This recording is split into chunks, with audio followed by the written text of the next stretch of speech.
주시고 시작하겠습니다. 또 하겠습니다. 하나님 감사합니다. 우리 43교구 전체 교구 식구들 한자리로 불러 모으시고 함께 말씀을 듣고 상고하는 시간을 허락하신 것을 감사드립니다. 이 시간 우리가 모여서 하나님의 말씀을 들을 때 우리의 마음 가운데 또한 모든 교구 가운데 또 우리 교회 전체 성도들 가운데 하나님 예수 그리스도의 영이 함께하사 하늘 보좌의 축복이 내려 앉게 하여 주옵시고 모든 이들이 평안을 누리게 하여 주옵소서. 하나님께서 주시는 그 큰 축복이 임할 때마다 우리가 생각지 못했던 역사가 있게 하여 주옵시고 만나는 사람에게 또한 복음을 전할 수 있는 역사도 있게 하여 주옵소서. 전도의 문이 열리게 하여 주옵시고 교회 안과 밖에서 우리가 함께 미션을 이룰 수 있도록 우리의 발걸음과 마음을 인도하여 주옵소서. 오늘도 말씀 전하시는 유성정 목사님께 오력을 더해 주시고 또한 교구를 이끄시는 김동훈 목사님께 오력을 더하여 주시옵시며 성령 충만을 허락하여 주시옵소서. 모든 것을 감사드리며 우리 주 예수 그리스도의 이름으로 기도하였습니다. 아멘. 예, 오늘 교구 다락방 구원론 8과 부활 이후의 예수 그리스도의 제목으로 말씀을 나누겠습니다. 히브리서 13장 8절에 예수 그리스도는 어제나 오늘이나 영원토록 동일하시니라. 예수가 그리스도에게 되신 것은 과거도 지금도 또 앞으로도 계속적으로 가장 진실로 진리로 역사하고 있다는 것을 본문에서 말하고 있고요.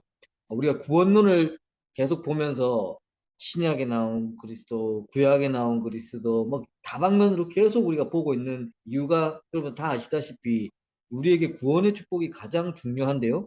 그 구원을 줄 수 있는 구원이라는 것은 하나님께서 우리 인류 역사상 주신 가장 중요하고도 중요하신 사역이고 가장 우리에게 필요한 사역인 것인데 거기에서 가장 증거가 되는 예수가 그리스도라는 것을 지금 끊임없이 증거하고 있는 것입니다. 그 중에서도 가장 큰 증거 중에 하나가 예수가 그리스도라는 사실이 가장 큰 증거 중에 하나가 죽음에서 부활하심을 말하고 있는 이 부분이겠죠. 물론 성경에는 예언하기를 뭐 동정녀에게 여자의 후손이고 뭐 동정녀에게 날 것이고 이런 부분들은 사실은 뭐 성경적으로 다 이루어졌지만 딱 이렇게 증거가 나타나는 건 아니잖아요. 뭐 마리아가 동정녀인지 어떤지 사람들이 알 수도 없는 부분이지만 하지만 공식적으로 사형을 한 죽음을 당하시고 그래서 공식적으로 거기서 3일 만에 부활하시는 것은 가장 역사에 남아서 예수가 그리스도라는 것을 가장 강력하게 증거하고 있는 사건이기 때문에요. 이 부활 이후의 예수 그리스도의 사역이 우리에게 너무나 중요한 것입니다. 저는요 예전에 한번 그 비행기 안에서 지금은 이제 선교 여행도 잘 못 가고 많이 못 가니까 못 하는데 예전에는 이제 비행기를 타고 장기간 갈 때가 있으면 꼭 저는 뭐 다큐멘터리 이런 걸 자주 봤었습니다. 뭐 역사에 대한 다큐멘터리라든지 아니면 뭐 우주에 대한 다큐멘터리는 꼭 있어서 그런 걸 보다 보면 저는 굉장히 또 하나님의 창조와 또 여러 가지 섭리와 뭐 신비한 것들을 볼 수 있는 그런 계기가 되더라고요. 그때부터 올라와 있는 다큐멘터리들이. 근데 한 번은 로마 제국에 대해서 다큐멘터리가 나왔더라고요. 그래서 로마 제국이니까 저는 이제 또 성경에 워낙 배경이 되고 하니까 그 부분을 유심히 봤는데 로마의 막 강력한 군사력, 강력한 경제력 막 그러면서 요즘에 예를 들어가 비교를 하면서 막 보여주더라고요. 뭐 군사력으로 따지면 중국과 미국의 군사력을 합친 것 정도가 군사력이 되고 뭘 하고 막 그러면서 막 그 당시에 세계 초강대국이었던 로마에 대해서 설명을 계속했습니다. 그리고 또 어떤 부분을 결론 참 이상하게 났었는데 흥미롭게 났었는데요. 그러면서 이제 군사력도 얘기하고 그러면서 로마가 전 세계로 정복을 할 때마다 길을 만들어 나갔던 그것도 막 설명을 하고요. 또 뭐 그 크기가 로마 군인이 6명이 딱 병을 옆으로 서가지고 갈 수 있는 무기를 들고 6명이 딱 걸어갈 수 있는 그 사이즈로 해가지고 지었고 막 이런 구체적인 그런 예들을 말하더라고요. 그러면서 결론을 딱 뭐라고 짓냐면 이렇기 때문에 기독교가 가장 전 세계적으로 빠르게 퍼져나갈 수 있는 배경이 되었다. 기독교 다큐멘터리가 아니었거든요. 근데 그 다큐멘터리 결과가 어마어마한 로마 제국을 얘기하면서 이상한 결론이 이것 때문에 예수라는 사람이 와서 기독교가 퍼지는데 굉장한 역할이 됐다. 근데 저걸 보면서 저는 이 강대국을 세우고 모든 주권도 하나님 곁에 계신데 이때 지금 예수님이 부활하시고 이거 증거하신 것은 우리가 지금 뭐 로마 그리스 신화, 로마 신화, 우리나라 뭐 당구 신화 이런 거랑 다른 겁니다. 이런 거 다른 거고 하나님께서는 가장 정확하고 강력한 강대국을 세워서 그때 역사에 가장 증거를 보이시고 이것이 가장 설화같이 신화같이 전해지는 것이 아니라 가장 사실적으로 전해질 시기에 예수 그리스도가 정확하게 오신 것이죠. 그 전에 오시고 이런 문화들이 전 세계에 퍼지지 않았을 때만 예수님께서 오시고 이런 사건이 벌어졌다면 그야말로 무슨 뭐 박역계사가 아래서 깨어나듯이 뭘 하듯이 진짜 무슨 설화같이 신화같이 치부될 수도 있는 얘기입니다. 왜냐하면 워낙 신비한 얘기니까요. 하지만 예수님 하나님께서는 이 중요한 사역을 구약 시대를 계속 지나가면서 가장 로마라는 지금 인류 역사상 지금까지도 로마만큼 강력한 강대국은 없었다고 그 다큐멘터리 얘기하고 있었습니다. 어마어마한 강대국을 세워서 예수님의 사역이 가장 정확하게 전 세계에 다른 가감 없이 정확한 언약대로 이것이 전해지는 시간표를 만들어서 지금 이 사역을 시행하신 것입니다. 그렇기 때문에 지금 이 부활은 예수가 그리스도라는 가장 강력한 증거이고요. 가장 완전한 증거이고 그 어떤 인류 역사상 이런 역사를 가진 인물은 아무도 없습니다. 그런 거죠. 아무리 문성명이 뭐고 뭐 구원이 그냥 나이 들면 죽는 거고요. 지금 뭐라고 얘기하는 사람들 뭐 신천지다 뭐다 이만이다 금방 가실 사람들이죠. 절대 부활이라는 것들이 입에 담을 수도 없는 내용입니다. 하지만 부활이라는 것은 우리에게 주신 구원의 그리스도라는 가장 큰 증거이기 때문에요. 그래서 예수 그리스도는 어제나 오늘이나 영원토록 동일하시다고 본문의 말씀을 주고 계신 것입니다. 이 부분을 우리가 정말 다시 한번 이것이 그냥 역사적으로 옛날에 일어났던 우리도 모르게 그런 뭐 이야기같이 지나가는 사건이 아니라 가장 강력한 증거이고 가장 사실적인 증거이고 가장 지금도 역사하고 있는 증거라는 것을 우리는 알고 있어야 되겠고요. 영적으로도 이것은 그 언약을 증가할 뿐만 아니라 죽음과 고통을 이기시는 일이잖아요. 그리고 우리에게 어마어마한 실제적인 능력을 주는 사건입니다. 그래서 이것을 우리는 가장 큰 증거로 우리는 증인이 되어야 되겠습니다. 이 증인들이 첫 번째 본론에 있습니다. 안식 후 첫날 부활하신 예수 그리스도. 안식 후 첫날 그때는 토요일이 안식이었으니까요. 목, 금, 토 이렇게 지나가고 주일 첫날이 이제 주일을 말하는 지금의 주일을 말하는 것이죠. 그때 부활하신 예수 그리스도. 이것이 예언됐을 때 요나가 니느웨로 가라고 때 다시스로 가다가 물고기에 큰 물고기 예배하신 물고기를 하나님께서 예배하셔서 그 안에서 변화받게 하는 그때 딱 3일 밤낮을 그 안에 있겠죠. 역사적으로 우리 고증을 딱 해봤을 때 예수님께서 6월식으로 그때 돌아가신 그게 목요일 낮, 밤, 금요일 낮, 밤, 토요일 낮, 밤, 3일 밤낮을 딱 있으시고 그 주일 첫날에 부활하셨다는 거죠. 이것도 철저하게 약속된 대로 예언된 대로 그리고 사람이 또 어떻게 뭐 그 전에 뭐 로마에서는 이걸 부정하려고 기절설이다, 도난설이다, 환상설이다 여러 가지 뭐 왕수 목사님도 그런 얘기를 하셨잖아요. 근데 사람이 하루 정도는 기절했다고 할 수 있지만 3일 밤낮은 절대 그것은 불가능한 일이죠. 그래서 그것을 가장 정확하게 하나님께서는 말씀 주신 대로 그것을 이루셨고 그 부활하신 이후에 많은 증인들을 하나님께서 만들어내십니다. 그래서 안식 후 첫날 부활하신 예수 그리스도가 첫 번째 보면 마가복음 16장 1절에서 9절까지 막달라 마리아에게 나타나시고 마가복음 16장 15절에서 20절에서 사도와 그 사명자들에게 나타나시고요. 두 번째는 마태복음 28장 9절에 보면 여자들에게 나타나셨다고 해서 그 평안하냐고 물으니까 여자들이 너무 놀래가서 발을 붙잡고 경배했다고 했습니다. 그래서 여자들에게 나타나시고 세 번째 고린도전서 15장 1절에서 5절 베드로에게 나타나시고요. 네 번째 누가복음 24장 15절에서 31절에는 두 사명자에게 엠마오로 가고 있는 두 제자들에게 이 사실을 나타나시고요. 다섯 번째 요한복음 20장 19절에서 24절은 열 제자에게 요한복음 20장 26절에서 28절까지 11제자에게 요한복음 21장 1절에서 24절 고기 잡고 있는 제자들에게 또 여덟 번째는 11 사도에게 그리고 고린도전서 15장 6절에는 사도와 제자를 떠나서 500명의 사명자에게 이것을 보이셨다고 했습니다. 그리고 그때 고린도전서 15장 6절에는 그 당시 그것을 적고 있을 당시 뭐라고 했냐면 500명이 보았고 그 중에 대부분 지금 살아있고 일부만 잠들었다. 일부만 죽었다고 말하고 있습니다. 그만큼 뭐 일부만 죽었으면 거의 적어도 400명 이상의 사람들이 예수님께서 부활하신 걸 보고 승천하신 걸 보고 있었다는 증거가 되겠죠. 그런 거였고 또 야고보에게 고린도서 15장 10절에도 나타나셨습니다. 이 사람들이 지금 반복적으로 하나님께서 계속 성경에 말하고 있는 것이 아니라 이만큼 여러 가지 사람들 우선 제자가 가장 중요했기 때문에 제자들에게 나타나시면서 자기는 그리스도의 의미를 설명했어야 되니까요. 하지만 500명의 사명자 마리아에게 두 여자에게 두 제자에게 계속 나타나시면서 예수님께서 살아나신 것을 계속 증거하고 있습니다. 말하자면 부활 사역의 증인들입니다. 우리도 뭐 우리가 이것에 한 예수님 살아나신 걸 본 것이 아니지만 이 가장 중요한 부활 사명의 가장 증인들로 우리가 서야 되겠습니다. 두 번째는 승천하신 예수 그리스도입니다. 예수님께서는 지금 이 그리스도의 언약을 완성하시고 아까도 말씀드렸지만 제자들에게 어마어마한 사역을 지금 주시고 또 오래 계신 것이 아니라 40일 동안 하나님의 나라에 대한 일을 하면서 승천하시죠. 하늘로 다시 올라가셨다고 했습니다. 그랬을 때 그들이 보는 데서 올리워져 들어갔다고 사도행전 1장 9절에서 그냥 쓱 사라지고 나서 예수님 저기 승천하셨다는 거 아니라 사람들이 보는 데서 이 일이 벌어졌다고 했고요.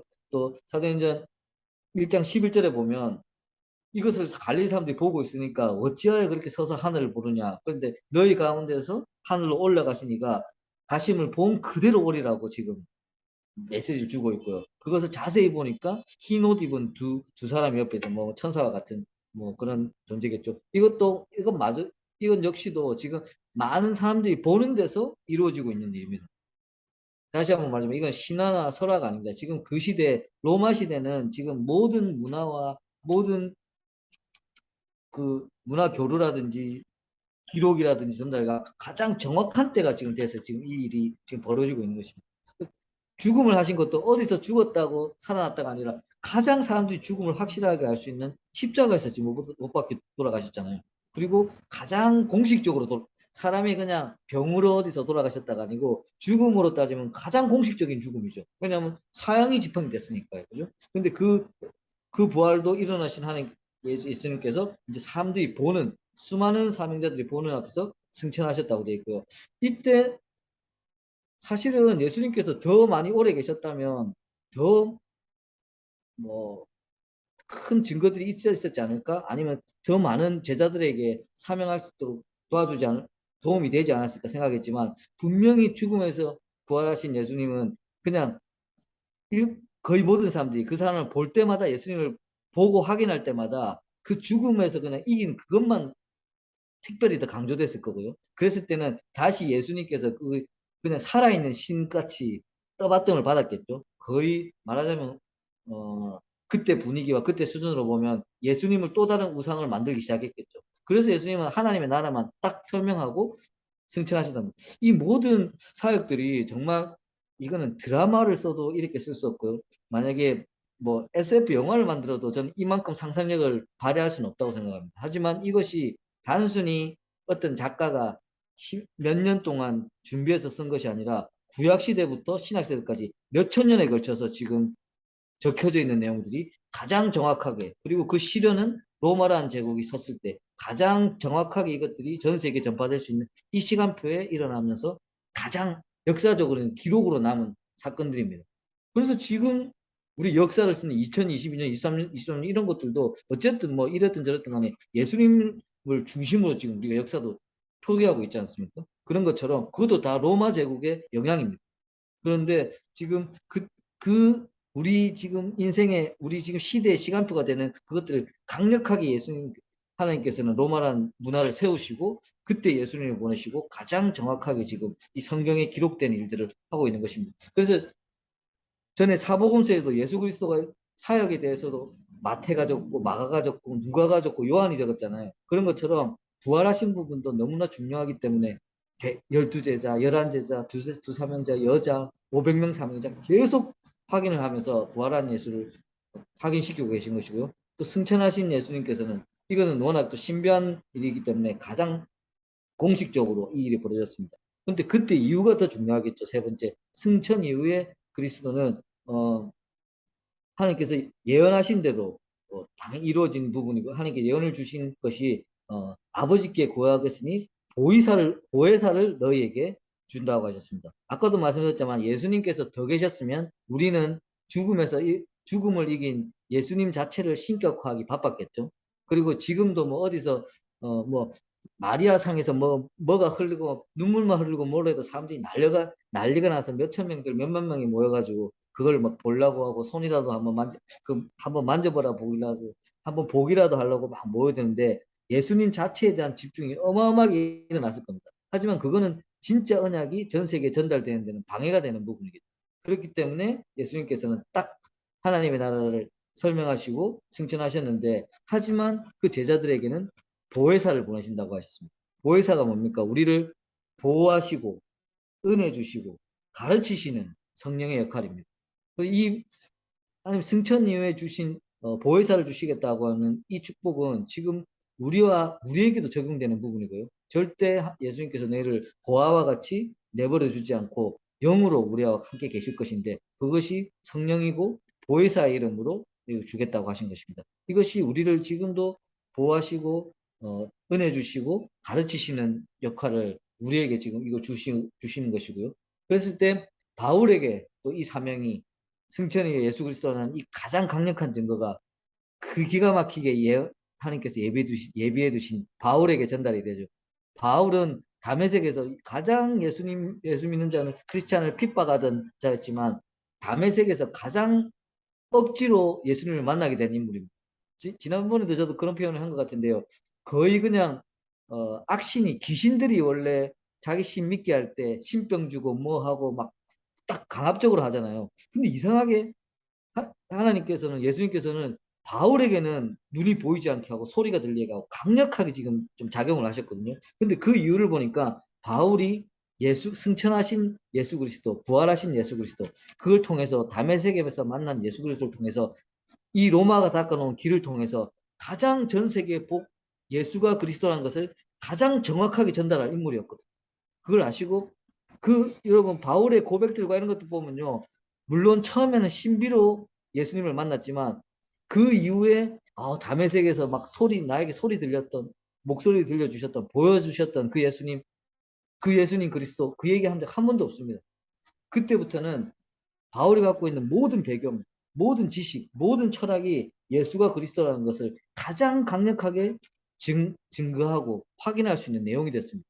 그리고 그게 고린도전서 15장 8절에서 보면 자기의 부활하신 승천하신 그리스도를 알게 된 것이 맨 나중에 만삭되어나지 못한 난자 같은 나에게도 보이셨다고 이렇게 고백할 만큼 그렇게 예수 믿는 사람들이 예수 믿는 사람 핍박하고 이런 사람이 가장 만삭돼도 되지 못하고 태어난 나 같은 사람에게도 이 축복을 보이셨다고 고백할 만큼 그랬을 때 이 바울이 전 세계에 가장 선교 사역을 가장 영향력 있게 한 사람이 된 것이죠. 그것이 또 이 초대교회에 임했던 것이고요. 그랬을 때 아까 예수님께서 말씀하신 보혜사 성령이 오순절날이 이미 이름에 성령께서 가장 강력하게 역사하시고 계시고요. 네 번째는 전도자의 걸음 속에 그것을 이끌어가는 또 세밀하게 그것을 살피는 그리고 지금 이 본문에 나와 있는 이 여러 가지 인물들은 사도행전 2장 9절에서 11절 3절 1장 12절 뭐 뒤에 보면 뭐 16장에서 16절 이 모든 이 발걸음들이 이 선교 사역 예수가 그리스도라는 것을 전하는 중요한 사역에 대한 사람과 내용을 말하고 있습니다. 그리고 다섯 번째 미래에 대한 예비를 봤을 때는요. 마태복음 28장 18절에서 20절까지 우리가 너무나 잘 알고 있는 모든 민족, 모든 족속에 가서 제자를 삼으라고 하고 계시는 것이고 마가복음 16장 15절에서 20절은 온 천하를 지금 다니라고 말하고 있는 것이고요. 사도행전 1장 8절에는 우리가 너무나 잘 아는 온 예루살렘과 온 유대와 사마리아와 땅끝까지 이르러 내 증언이다라고 말하고 계시는 것이고요. 이렇게 강력한 증거를 보였으니 이것에 대한 가장 증인이 되라. 그리고 마태복음 24장 10절, 14절에서 모든 민족에게 이것을 증거하라고 지금 말하고 있습니다. 저는요, 마가복음 28장, 마태복음 28장, 마가복음 16장, 사도행전 1장 8장, 마태복음 24장 14절 계속 이걸 연속적으로 보면서 또 어떤 생각이 들었었냐면, 와, 진짜 우리 뭐 장로님들과 목사님들도 생각해 보면요, 우리가 글로벌 세계화 이런 말이 나온 지 그렇게 오래되지 않았거든요, 사실은. 그렇지 않습니까? 우리나라도 좀막 뭐 올림픽 치르고 뭐 하고 그때도 조금 여러 가지 산업들이 발달하면서 그때 글로벌화, 세계화 이런 문제, 가장 한국적인 것이 가장 세계적인 것이다. 그러면서 글로벌 시대가 됐다. 이런 말들이 나온 지는 우리 문화에서도 얼마 되지 않았던 것 같아요. 근데 2000년 전에 이것이 쓰여졌을 때 성경에서 계속 말하고 있는 거 보십시오. 그 당시 무슨 차가 있습니까? 뭐가 있습니까? 뭐 아무것도 없을 때잖아요. 근데 모든 민족에게 가라. 땅 끝까지 가라. 지금 모든 민족, 모든 족속에게 가서 제자 삼으라. 어떻게 보면 지금까지도 가장 영향력 있고 가장 지금 승천 이후 하나님 다시 올 시간표 안에서 가장 정확한 말을, 사실은 이런 표현도 사람이 잘 할 수 없는 거거든요. 사실은 그때 문화와 상황과 환경에 따라서 말을 할 수 있는 것이지, 이렇게 막무가내로 모든 민족에게 땅끝까지, 말하자면 지금 말하면 지구 끝까지 가라는 얘기잖아요. 이런 표현들이 사실은 그 시대에 나올 수 없는 말들이죠. 하지만 이 성령의 역사와 함께 하나님께서 우리에게 주신, 지금 2000년, 3000년이 지나도 지금 뭐 그 시간표는 우리가 모르겠지만요. 지금도 우리가 가장 땅끝까지 가야 되는 그 사명에 맞게 우리에게 말씀을 주고 계신 것입니다. 이것이 우리의 미래에 대한 대비입니다. 지금도 우리는 237을 말하고 있었고요. 30년 전에는 세계복음화를 말하고 있었고, 지금은 237 시대를 말하고 있죠. 어떻게 보면 똑같은 얘기지만 이 똑같은 얘기가 2000년 전에 우리에게 주신 얘기랑 똑같은 얘기입니다. 그렇기 때문에 우리는 승천이의 예수 그리스도의 증인으로 지금도 우리가 서 있는 것입니다. 결론을 맺겠습니다. 우리는 정말 질병과 재앙과 저주의 시대에 살고 있습니다. 지금 뭐 뉴스만 봐도, 아니면 국제적인 상황만 봐도, 코로나 상황 봐도, 경제 상황 봐도, 뭐 그냥, 물론 뭐 그런 상황이 좋은 소식이 듣다고 해서 진짜 우리의 소망은 아니겠지만 뭐 하나 제대로 된 게 없습니다. 거기서 더 중요한 것은, 저는 교회가 힘을 잃고 있고요. 계속적으로 전도와 선교의 문이 계속 닫히고 있습니다. 이럴 때 우리와 저와 여러분들은 진짜 부활의 소망을 가져야 되는 것이고요. 이때 지난주에도 우리가 뭐 하나님의 소원을 얘기하고 요나를 얘기했을 때, 니느웨로 가라고 했을 때 다시스로 가는, 하나님에 대한 신앙도 고백하고 하나님의 가장 실장을 믿으면 알고 있으면서도 니느웨로 가라고 했을 때 막상 다시스로 가던 그 인물들을 보면서 우리가 우리의 지금 시간표를 확인해야 된다고 했지 않습니까? 지금도 우리가 가져야 되는 것은 다른 것이 아니라 진짜 부활의 소망.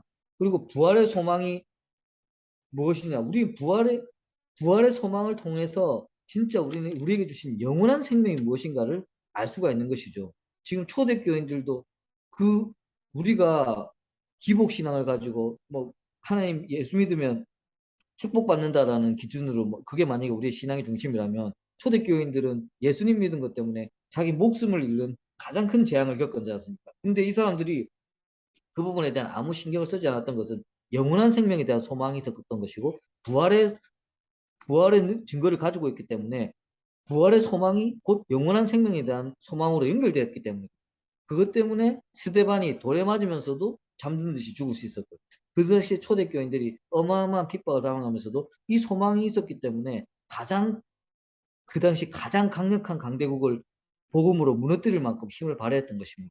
지금도 마찬가지입니다. 저희들이 여러 가지 지금